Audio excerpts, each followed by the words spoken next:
Or maybe even at this point, I think they could have taken the original Team Six officer and put him on a losing team, and he would have brought it up, having learned this lesson. Yep.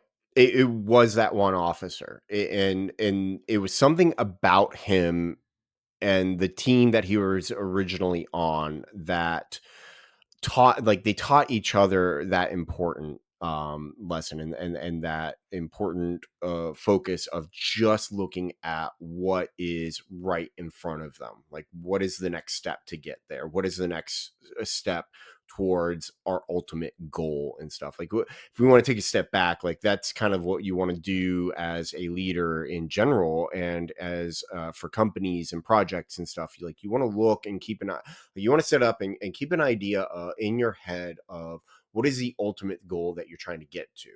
For app development and app developers, it's really just trying to provide a good product to your user. For example, like Netflix would be probably trying to provide a great experience in watching movies.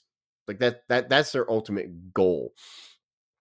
But it's kind of like at that point, okay, cool, that's great, but that's like a huge amorphous goal way out there in the ether of, I don't know what you want to call it. I'm just throwing out words at the moment to say you can't touch it. Like, you can't feel it. Like, you don't know when you're there, except you'll know when you're there. Like, it's just, you don't know what that is. So all you can do at that point is start figuring out what's the next step. What's the little thing that we can take today to get us closer and closer to that goal. And that's kind of what Phil was touching on with this leader who was being swapped from teams, and how he was pushing and creating that because he had that attitude of, okay, my goal here is to pass buds. My whole goal here is to get past whatever it is. But right now, the thing that is in my way to getting to that is this one evolution. It's, as Phil said, it's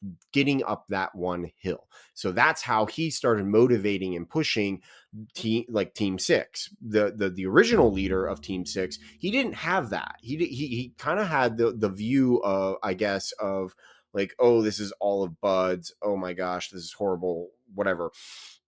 Whereas this leader who got transferred into Team Six, or Team Six, I can't say Team Six, Boat Crew Six, kind of looked at it like, all right, it's just moving us a little bit closer. So let me get these guys, let me focus, let me push them to and focus them in on that aspect of it, and push them to get to just one little step ahead, one little thing.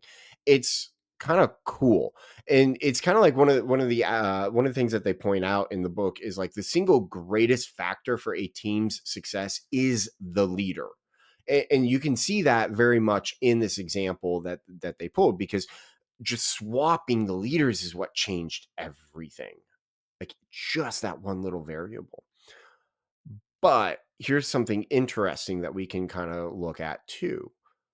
Why was Team 2 or Boat Crew 2 still succeeding? And you kind of touched on this a little bit, which is that they knew how to do it. And then what's interesting for leaders, I think one of the hardest things that a leader can do is to come into a high performing team.